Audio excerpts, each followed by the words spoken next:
रसोई की महंगाई। ये कहानी एक ऐसे घर की है जहां रसोई की महंगाई ने रिश्तों में भी दरार डाल दी। खाना कम होने लगा और बातें बढ़ने लगी। हर दिन एक नई बहस, एक नया इल्जाम।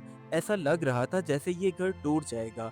मगर एक दिन एक छोटी सी बात ने सब कुछ बदल दिया और सबने सीखा कि असल मसला सिर्फ महंगाई ही नहीं बल्कि सोच भी होती है।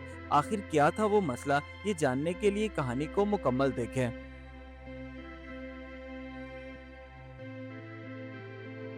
गांव में बने हुए सादा से मिट्टी के घरों में से एक आम सा घर, जिसमें दो मियाँ बीवी रियाज और सुमेरा और उनके दो बच्चे रहते थे।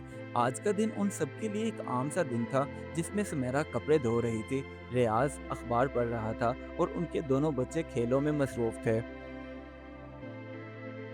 जैसा कि तमाम घरों में रसोई की जिम्मेदारी औरतों पर ही होती है, उसी तरह इस घर में भी रसोई की तमाम जिम्मेदारी सुमेरा के कांधों पर थी। वो जब भी खाना पकाने के लिए जाती तो कोई चीज़ खराब होती या कोई टूटती तो वो उसको संभालने की बजाय छोड़ देती, लापरवाही का ही मुजाहरा करती। सुमेरा की लापरवाही की वजह से ही घर में लाया हुआ राशन हफ्तों का जो कि दिनों में खत्म हो जाता और वो अपनी लापरवाही पर डटी रहती।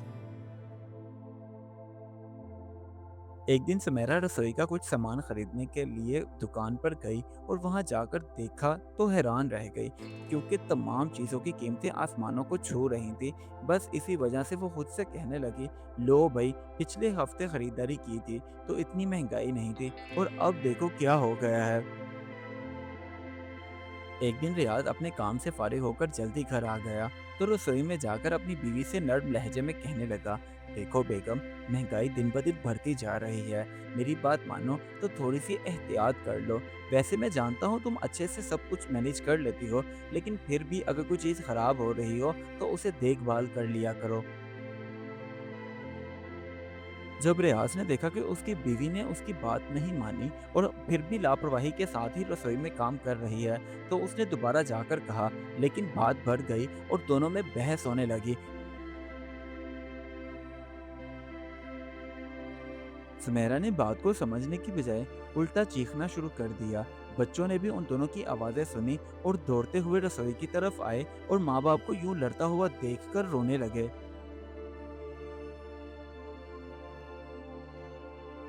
अब रोज बरोज यही होने लगा। सुबह शाम घर में लड़ाई झगड़ा हर वक्त।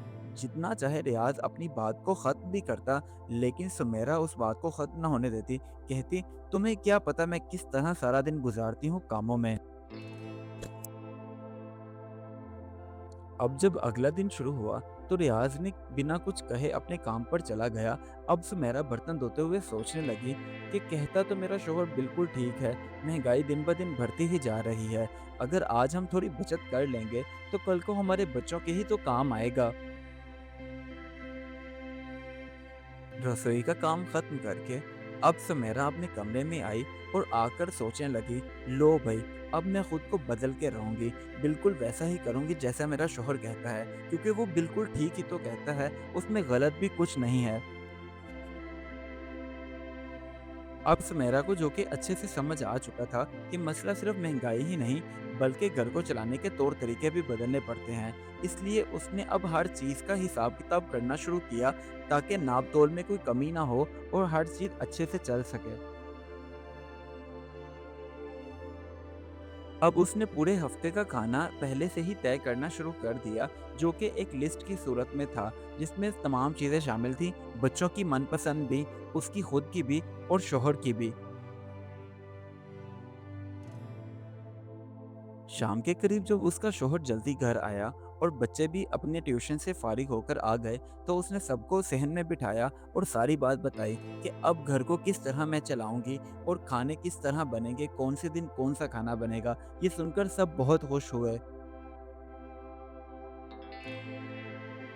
अब रियाज ने अपनी बीवी सुमेरा को अपने पास बिठाया और कहने लगा, मैं बहुत खुश हूँ। मैं यही चाहता था कि तुम घर को अच्छे तरीके से चलाओ, कोई चीज़ ज़ाया मत हो।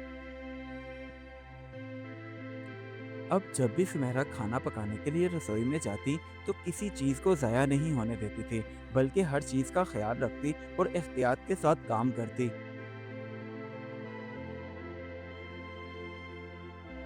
महंगाई तो अभी भी वैसी ही थी, लेकिन अब उनके घर के हालात आहिस्ता आहिस्ता बदलने लगे क्योंकि समझदारी का मुजाहरा जो हो रहा था। शाम का खाना अब सब लोग मिलकर खाते। जिसकी पसंद का जो बना होता वो तो खुश होता ही था, लेकिन दूसरा भी बहुत खुश होता था क्योंकि उसे ये उम्मीद होती थी कि अगले दिन उसकी मनपसंद का खाना बनेगा। अब रियाज के घर में खुशियां दोबारा आ गईं। इससे सबने सीख लिया कि मिलकर ही हर मुश्किल का हल निकाला जा सकता है। इस कहानी से हमें ये सबक मिलता है कि मसला चाहे कितना भी बड़ा हो, उसका हल सोच समझकर निकल ही आता है। इसीलिए कभी भी किसी को इल्ज़ाम मत दो, क्योंकि इल्ज़ाम देने से हालात ख़राब हो जाते हैं और समझदारी ही असल कामयाबी है। Do like my videos and don't forget to subscribe my YouTube channel. Also press the bell icon.